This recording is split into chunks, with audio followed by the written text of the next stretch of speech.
สวัสดีพ่อแม่พี่น้องกูผู้กูกุนวันนี้เฮาก็ได้มาเห็นนำธรรมของพระเจ้าแหมพระธรรมของพระเจ้าวันนี้อยู่ในพระธรรมลูกาบทที่10ข้อที่38ถึงข้อที่42ตอนนี้เป็นตอนที่เกี่ยวกับพระเยซูได้ออกไปสั่งสอนนำธรรมของพระเจ้าพระเยซูก็ได้เตียวต่างมือกับหมู่ลูกศิษย์ของพระเยซูนั้นและพระเยซูก็ได้เตียวเข้ามือในหมู่บ้านหนึ่งและมีแม่หญิงคนหนึ่งชื่อว่ามาธาได้ออกมาต้อนรับพระเยซูไว้และได้โจมพระเยซูกับหมู่ลูกศิษย์นั้นเข้าไปหยั่งอยู่ที่เฮิรนของตัวเก่านั้นมาธาตอนนี้ก็ได้มีน้องสาวคนหนึ่งชื่อว่ามารีและเมื่อพระเยซูได้เข้าเมื่อหยั่งในเฮิรนของเขาแล้วนั้นมารีน้องสาวของมาธานี้และได้เข้าเมื่อนั่งอยู่ไกลๆที่ตีนของพระเยซูนั้นและได้นั่งฟังคำสอนของพระเยซูนั้นแต่ว่ามาธาเตอได้ปิ้นพี่สาวของมารีนั้นก็ได้ยุ่งอยู่กับการในการที่หับใจปฏิบัติหมู่เหล่าลูกศิษย์กับพระเยซูอยู่มาธานั้นก็ได้มาหาพระเยซูแล้วก็ได้บอกกับพระเยซูว่าพระองค์เจ้าข้าพระองค์ได้สนใจเลยที่น้องสาวของข่อยนี้ข่อยในเหตุการณ์หับใจอยู่คนเดียวขอพระองค์นั้นได้บอกเขาได้มาจอยข่อยพังเนื้อและพระเยซูก็ได้บอกกับมาธาว่ามาธาเฮ้ยมีหลายสิ่งหลายอย่างที่สูนั้นหอนใจอยู่อันสิ่งที่จำปิ้นแต่นั้นก็มีอยู่สิ่งเดียวได้มารีเตอปิ้นของสาวของสูนั้นเดี๋ยวเลิกเอาไว้รอไพ่มาจริงเอาเมื่อจากเขากำใดพี่น้องที่ฮักจากเรื่องที่เรามานี้เฮาก็มีบทเรียนอยู่หลายอย่างแต่กันตีได้เห็นอันเรื่องแรกเฮาก็ได้เห็นว่าพระเยซูนั้นต้องการอิบอูกับกุนเหมือนอย่างตีพระเยซูได้อูกับมารีเพราะว่าพระเยซูนั้นมันได้เหมือนกับพระตุนอื่นที่อยู่ในโลกนี้พระมุนันนั้นเอาไหมเอาหินมาเฮ็ดพระตุนอื่นมุนันเขามีความหูซึกแล้วก็อูกับกุนเฮาก็มันได้แต่ว่าพระเยซูพระเจ้าของเฮานั้นเป็นพระเจ้าตุนที่มีความหูซึกเป็นตุนที่มีชีวิตอยู่แล้วก็ต้องการที่อูกับกุนต่างหลายเพราะฉะนั้นพี่น้องต่างหลายพระเจ้าจึงได้เขียนพระธรรมของพระเจ้าขึ้นมาเพื่อกุนต่างหลายนั้นได้อ่านได้เข้าใจแล้วก็จะได้หูจักพระเจ้าตุนนี้หลายเตอพระเจ้านั้นสื่อสารหรือว่าอู่กับเฮาต่างพระคัมภีร์ที่พระเจ้าได้เขียนให้เฮานั้นซันเตอพระเจ้าก็ต้องการสื่อสารหรือว่าต้องการอู่กับเฮาโดยผ่านต่างที่สิ่งต่างๆอยู่ในโลกที่พระเจ้าได้แปลงขึ้นมานั้นหลายเตอพระเจ้าก็ได้สื่อสารได้อู่กับเฮาผ่านต่างนิมิตที่พระเจ้าให้เฮาในความฝันของเฮาตัวหลายเตอพระเจ้าก็ได้อู่กับเฮาผ่านต่างผู้รับใจของพระเจ้าหรือว่าอาจารย์ศิษยาภิบาลหรือว่าพี่น้องในพระคิดของเฮาพระเจ้าสามารถที่จะใจหลายๆวิธีในการตีมาอู่มาคุยกับคุณต่างหลายคุณเฮานี้ในพระคำเรื่องนี้เฮาก็มีบทเรียนแห่งอย่างหนึ่งว่าพระเยซูเป็นพระเจ้าที่มีความรักและก็พร้อมที่จะเป็นไต่ก่อกับเฮาที่เขามาอยู่ในเฮิรนและพร้อมที่จะเข้ามาอยู่ในชีวิตของเฮาถ้าเฮานั้นได้ตอนรับพระเยซูเข้ามาในพระคัมภีร์เรื่องนี้เฮาก็ได้หันว่าพระเยซูได้เต้วเข้ามาในหมู่บ้านหนึ่งและในหมู่บ้านนั้นก็ได้มีอยู่ครอบครัวหนึ่งแล้วก็เป็นครอบครัวของมาธาและมารีเข้าได้ตอนรับพระเยซูและหมู่ลูกศิษย์เข้ามาอยู่ในเฮิรนของเขาและพระเยซูกับลูกศิษย์ก็ได้เข้ามาอย่างในเฮิรนของมาธาและมารีพี่น้องที่ฮักจากเรื่องนี้เฮาก็ได้หันว่าพระเยซูพร้อมที่จะปิ้นไต่ก่อกับกุนพระเยซูพร้อมที่จะเข้าไปอยู่ในชีวิตของกุนพระเยซูพร้อมที่จะเข้ามาอยู่ในครอบครัวของเฮากุนแต่สิ่งที่สำคัญที่สุดก็คือว่าเฮาต้องต้อนรับพระเยซูเข้าไปในเฮิรนเฮาจะต้อนรับพระเยซูเข้ามาในชีวิตของเฮาก็ถ้าเฮายอมให้พระเยซูเข้ามาในครอบครัวเฮาถ้าเฮายอมมือพระเยซูเข้ามาอยู่ในชีวิตของเฮาเดียวเฮาก็สามารถอธิษฐานกับพระเยซูไหว้วอนกับพระเยซูได้บอกพระเยซูว่าพระเยซูข่อยนั้นพร้อมที่ให้พระเยซูเข้ามาอยู่ในเฮิรนข่อยนั้นพร้อมที่ให้พระเยซูเข้ามาอยู่ในจิตในใจ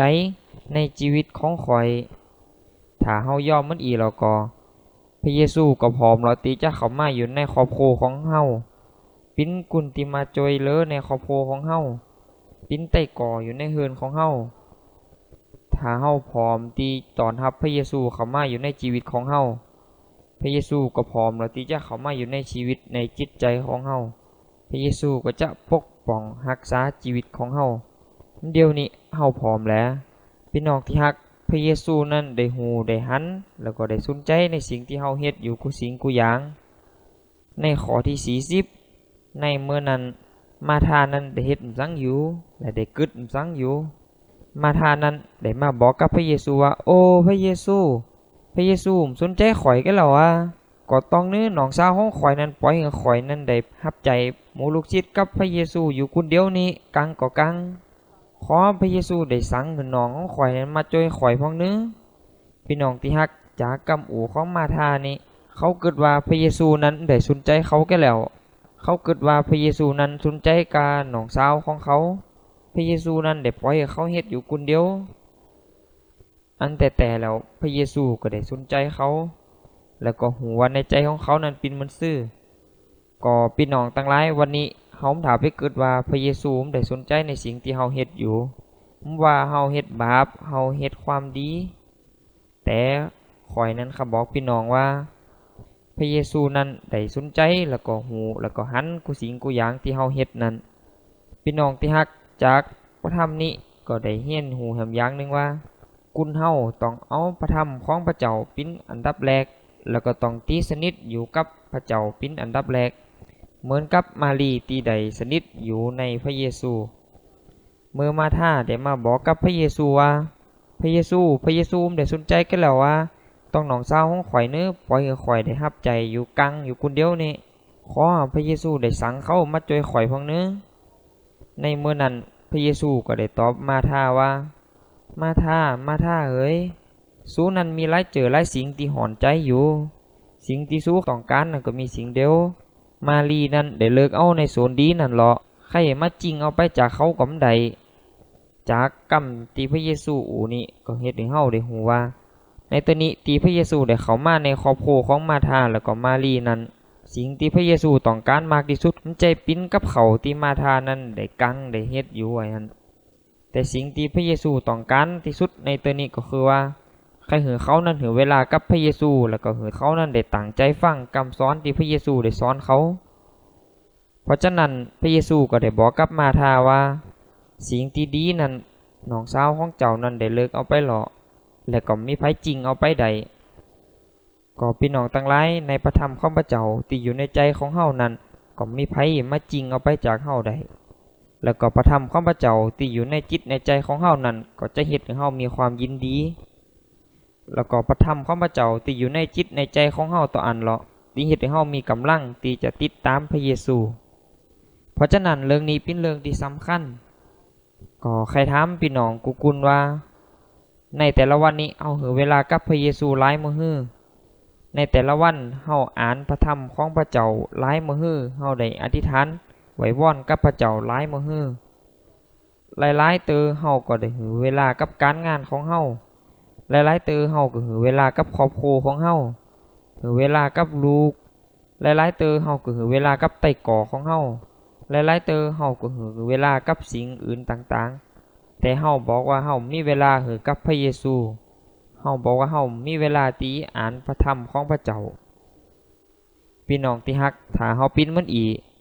ชีวิตของเฮาก็ขาดกำลังไปต่อสู้กับผีมารซาตานและชีวิตของเฮาก็ขาดความสุขความยินดีที่มาจากพระเจ้าก็ขอให้เฮานั้นใจเวลากับพระเจ้าในการอ่านพระธรรมของพระเจ้าการอธิษฐานไหว้วอนกับพระเจ้าหลายพองอันนี้เป็นเรื่องที่สำคัญในชีวิตของเฮาในการรับใจพระเจ้านั้นเฮาก็ต้องมีท่าทางที่ถูกต้องการรับใจของมาธานั้นเขาคิดว่าน้องตกเก่านั้นเอาเปรียบเขาคิดว่าเขานั้นได้รับใจอยู่คนเดียวเขานั้นกังอยู่คนเดียวเขาได้รับใจเขาได้เฮ็ดไปต้วยแล้วเขาได้สามมื้อต้วย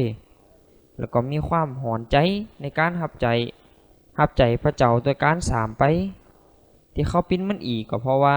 ท่าทีและท่าทางในการรับใจของเขานั้นถูกต้องวันนี้เฮามีโอกาสได้รับใจพระเจ้านั้นเฮาควรที่จะขอบคุณพระเจ้าที่พระเจ้าให้โอกาสเฮาได้รับใจพระเจ้านั้นวันนี้เฮาได้เฮ็ดสังที่ร้ายเลิกคนอื่นเฮาก็ต้องขอบคุณพระเจ้าที่พระเจ้าให้โอกาสเฮาได้รับใจพระเจ้าร้ายเลิกคนอื่น อันนี้เลาะปิ้นหาที่และหาทางในการรับใจพระเจ้าที่ถูกต้องเพราะฉะนั้นก็คันนุนใจพี่น้องว่าในการรับใจของเฮานั้นก็ขอหืมถามเหมือนกับมาทามันถ้าเฮ็ดมือแล้วก็3มื้อต้วยมันถ้าเกิดว่าคนอื่นนั้นเอาเปรียบเฮาและเฮาเฮ็ดอยู่คนเดียวแล้วก็ในการรับใจพระเจ้าเฮาถ้ากระวนกระวายมันถ้าหอนใจมสังเพราะว่าพระเจ้านั้นอยู่กับเฮาปิ้นสังเฮาต้องไปโกไปกังวลกระวนกระวายต้วยเฮาต้องเจอแล้วก็วางใจในพระเจ้า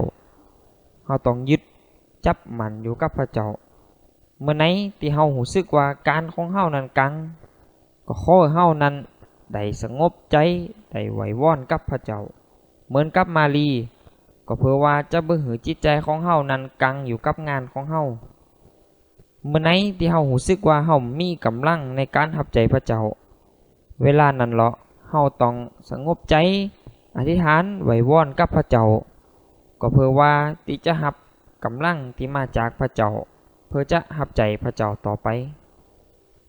พี่น้องที่ฮักในบทเรียนนี้เฮาก็ได้หันการงานของผีมารซาตานตัวหลายๆผีมารซาตานนี่ก็คือเฮามีกำกึดที่เหมือนอย่างกับมาทาก็คือว่า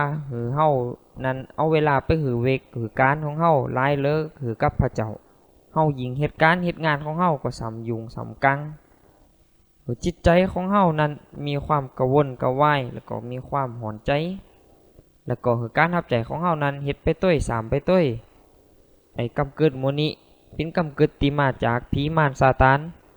เพราะฉะนั้นพี่น้องที่ฮักเฮาถ้าไปลุงฟังกรรมของผีมารซาตานวันนี้เฮามีจิตใจที่ขอบคุณพระเจ้าในการรับใจพระเจ้าเมื่อเฮาได้เฮ็ดร้ายแล้วเปิ้นเฮาก็ต้องขอบคุณพระเจ้าเฮารับใจพระเจ้าไปต้วยแล้วเฮาก็ต้องเวลากับพระเจ้าหลายเลิกการงานของเฮาถ้าปิ้นมันอีเฮาก็จะได้รับพรพระเจ้าก็จะปันป้อนให้เฮาก็ได้รับกำลังจากพระเจ้าและมีความยินดีแล้วก็ได้รับใจพระเจ้าต่อไปก็ขอพระเจ้าได้ปันป้อนให้พี่น้องกุผู้กุกุล